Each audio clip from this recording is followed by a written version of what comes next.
Okay, we have our last speaker for today. So I'd like to welcome Toby Erkkila. I hope I've pronounced that correctly. Great, excellent. So we're welcoming Toby, who is the Sustainable Trade and Product Manager at Bunge Australia. I know there is some contention around how that's said, but Bunge I think is the way. With experience across crop protection, farm inputs and grain supply chains, in his current role, Toby focuses on advancing sustainable trade and strengthening market access for Australian commodities. Holding a Master of Agricultural Sciences from the University of Melbourne, Toby has contributed to initiatives in biofuels, regenerative agriculture and deforestation-free sourcing.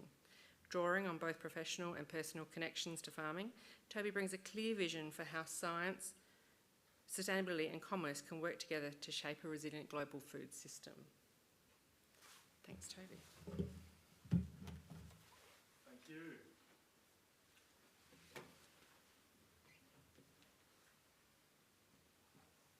All right, afternoon guys. Thank you for the invitation to present today. So I know there's a few questions already rolling around in the earlier session around grain trade and kind of the premiums in the market that we can expect going forward.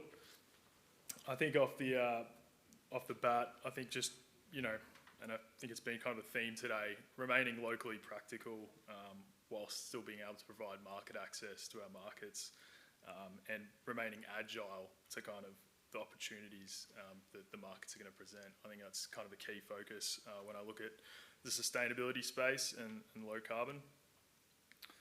So a bit about Bunge as a whole, just because I know it's probably the first time you guys have maybe heard from Bunge since Bunge and Viterra merged businesses. We operate 7 port terminals around Australia and have over 70 storage and handling sites across Australia and New Zealand. So I think, again, key focus for Bunge at the moment is our operations as usual. So we've got Andrew here today, so still your point of contact post-merger. Bunge today employs over around 40,000 professionals, and we operate over on any given day 400 ocean-going vessels to access our markets internationally, and we're operating in over 50 countries. So it's a big footprint, and with that, we're able to kind of deliver to a wide network.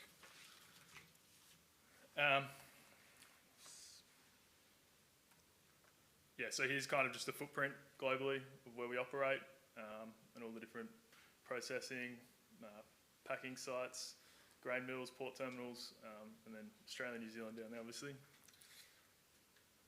We now do have a greater presence in WA too, with the Bunge Port Terminal and 2 additional upcountry sites. And sustainability is at our core too, as we've talked about earlier and people have alluded to. A lot of large conglomerates have set pretty ambitious scope 1, 2 and 3 targets. So we've set a target of reducing our scope 1 and 2 emissions by 25% by 2030. We're looking to reduce our scope 3 emissions by 12% by 2030. And we're looking to grow in low carbon markets, especially around our renewable fuels and plant-based foods. So we really are looking for more opportunities globally, and we'll go into those further in the slides, what we've already done, and then maybe where it could head towards in Australia and New Zealand.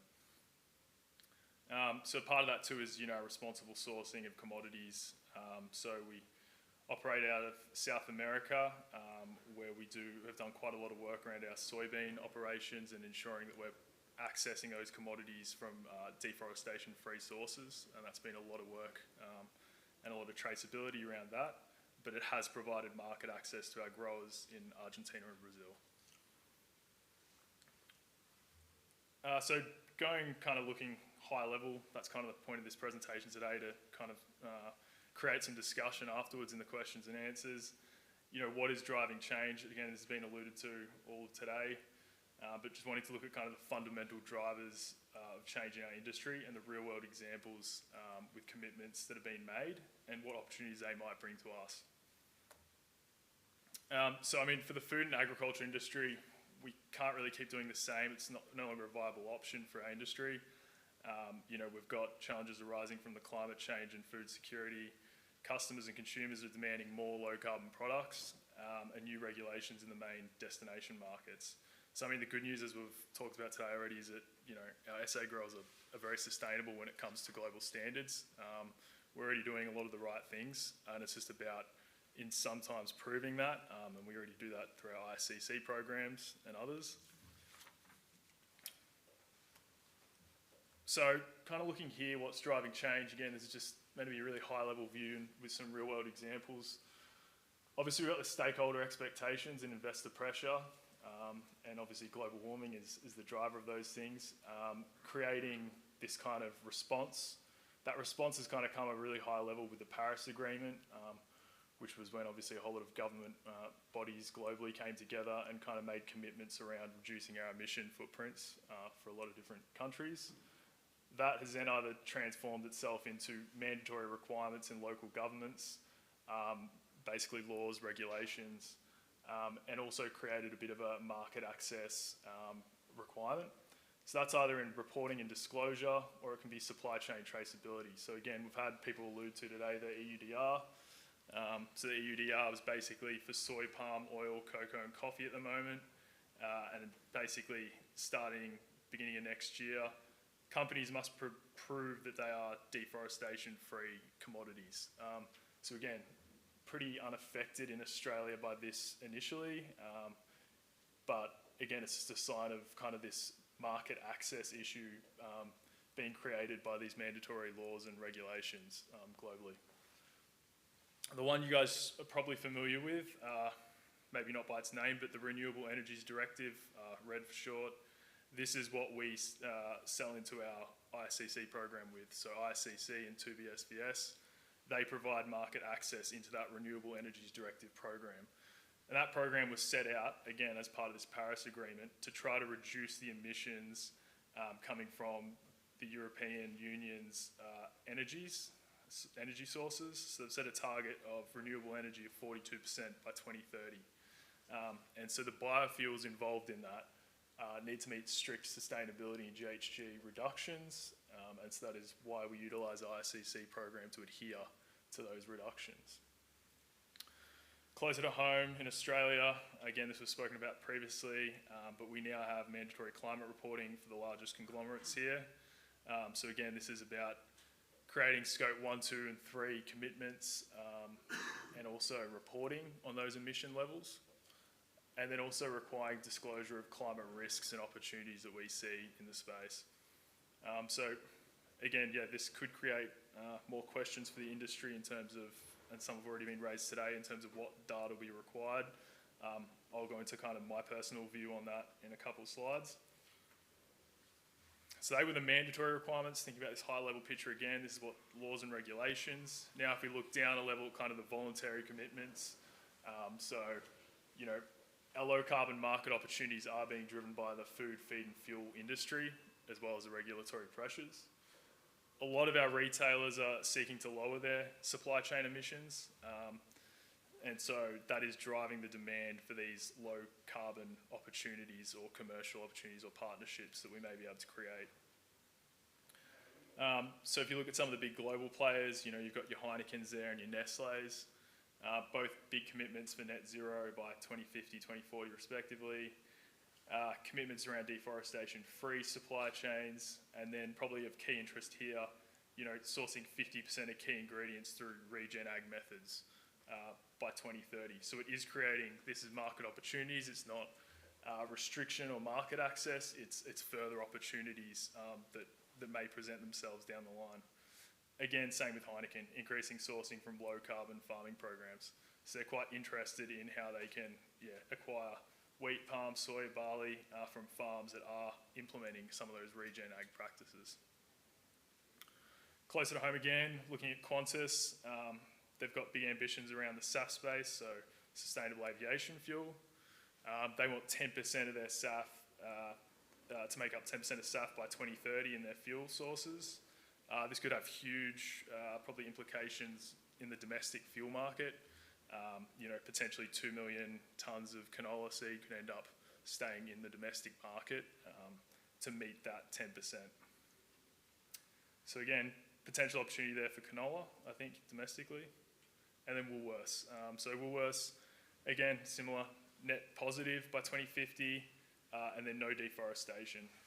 And you'll see a lot of talk about deforestation in this space, mainly because, you know, when people are doing their inventory counts, the land use change component is the highest part of emissions. So people are doing their inventory and they're looking at what's causing or what's perceived to cause the most emissions, and they always start with the highest, and that is at the moment deforestation. So you can see the theme throughout all. Deforestation is the first kind of off the block to get scrutinised and provide challenges around market access, but also create new opportunities for growers.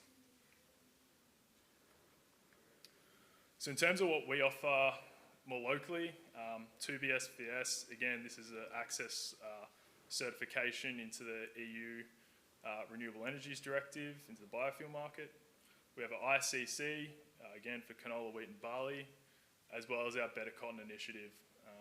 So these are, you know, all focused on deforestation, but it's also about more of a socio-environmental factors. So kind of just looking at the 6 principles of ICC, we've got protection of land with high biodiversity, environmentally responsible production, protecting our soil, water and air, safe working conditions, compliance with labour rights and land rights, and then good practice around management of farm. So I think these are probably a good baseline starting point when we talk about, you know, sustainability on farm, and most of our growers, again, already adhere to these things, which is why we're able to provide that market access into Europe.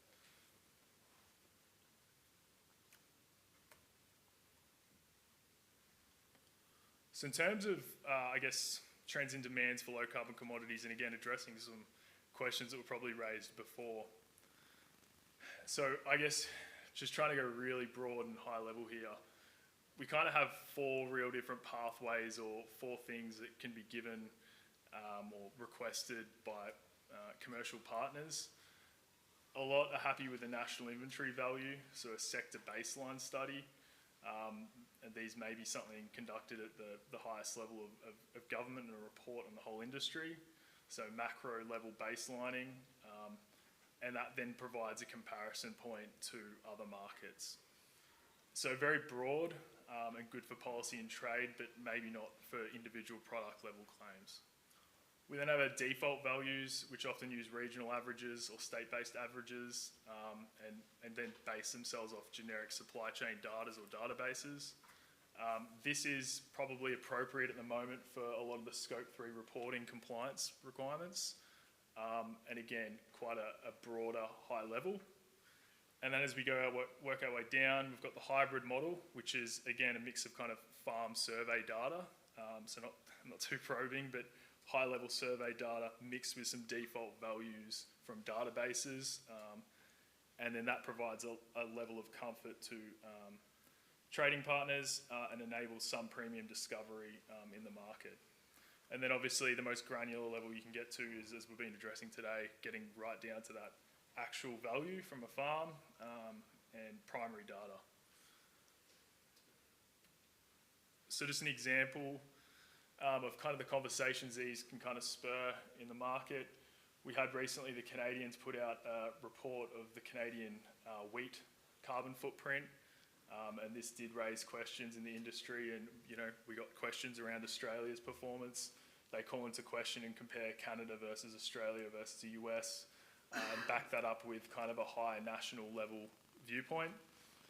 So to remain active, you know, and I know we already do engage CSRO, and Australian government does a lot of work nationally to promote Australian grain and the work we're doing and capture that.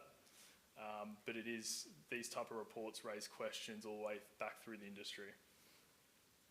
And then we've got our default values, as we said, these are off databases, these are based on scientific studies, and then we've got all the way down to actual values, so looking at the full footprint all the way from farm emissions, transport, our storage, and then our transport emissions. So these are kind of the full spectrum, I guess, of different values that we can provide down to the market or the market demands. At the moment, we've been able to kind of sit around the national inventory default values, and that does satisfy the majority of the market. But again, it does become a market access question at some point. So as we've seen, we've got customers, we've got governments, foreign governments, looking to put more restrictions and require a finer amount of detail in what we report. So what are we kind of doing? We're trying to build a more sustainable future. So we have many regenerative agricultural pilot programs in North America, South America and Europe. Locally in Australia, we've worked with Nutrien to do some studies around nitrogen inhibitors works too over the previous years. We're looking at new seeds and cover crops for our growers, and then obviously keeping an eye on the renewable fuel space, so looking to increase our volumes of low carbon oils. So again, I've gone through that really quickly, but this is a very high level look at, I guess, where the market's at, what the conversations have been so far. And I think the good news is we are starting from a great baseline here. When you see Australians' figures, and probably why we haven't been too called into question a lot of the time, all the global reports do paint Australia, South Australia in a very positive light because we are quite sustainable at a baseline. But as we said, the premium discovery and opportunities will come when we start getting down to that final level of detail. So I'm happy to take some questions. I know I've kind of burnt through that, but... Yeah, great.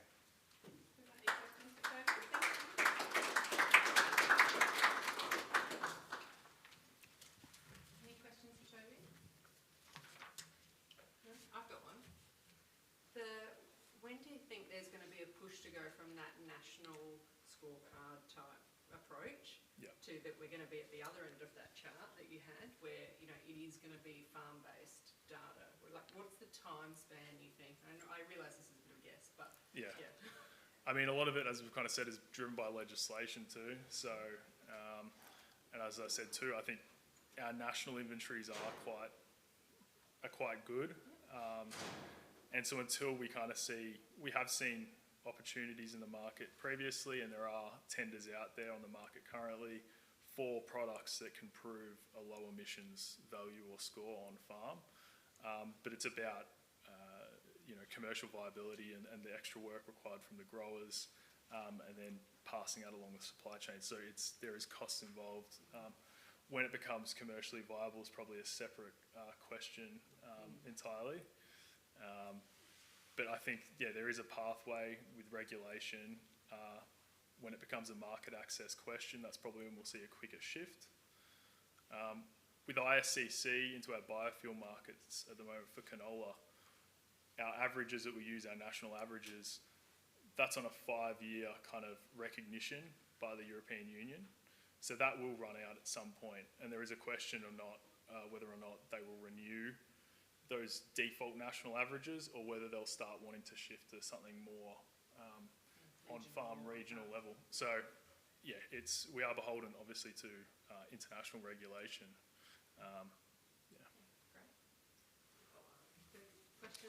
Yeah, thanks, Toby. I was just wondering if you could make a comment on regenerative ag practices and what you'd classify as that, and how that fits into your schemes. Yeah, absolutely. So I think key ones for us have been the no-till, low-till, which we know SA farmers have been doing for a couple of decades now almost. It's looking at low nitrification or nitrification inhibitors, products like that. Definitely a big one. Cover cropping. I also understand that, and we understand that that is quite seasonal. When there's not enough soil moisture, it's hard to ask a lot of growers to put in a cover crop. But it's those key ones there, and then it's also kind of being precision ag, precision applications of fertilisers, applying those at the right time. So it's the same ones that a lot of the programs are looking for, but they are the key ones that look like they do reduce emissions effectively. So, yeah.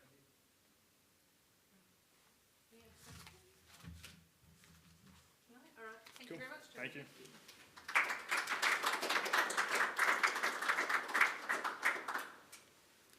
Okay, that brings us to the end of our speakers today. I might give a little quick summary, just, I was frantically writing notes for myself throughout those presentations. They were very informative, thank you. And some of my little just sort of summary notes, I think, Kate, thank you, you shared a really great learning experience of your journey through from the 90s through to now, of how, you know, those innovative practices have changed over time, how you framed that emissions are a waste product and they need to be managed, and so I think that was a really good takeaway. Janine and Nick, you know, introducing the LEAFs project to us, we welcome that, thank you, and looking forward to seeing those demonstration sites and all the learnings that come out of that. It's going to be great. Helen, I really appreciated your visual of the nitrogen pathways and you know, what those inhibitors will do and how they work, and so for me that was a great learning experience, thank you. And Toby, looking at what those regulatory markets are demanding of us, and those sort of national scorecards right down to that lower level, but also looking at those opportunities around biofuels, canola and those sorts of things. I think it's great opportunities coming, as well as some pressures. So, great. We're going to break now for afternoon tea out in the ballroom, so go and grab yourself a coffee.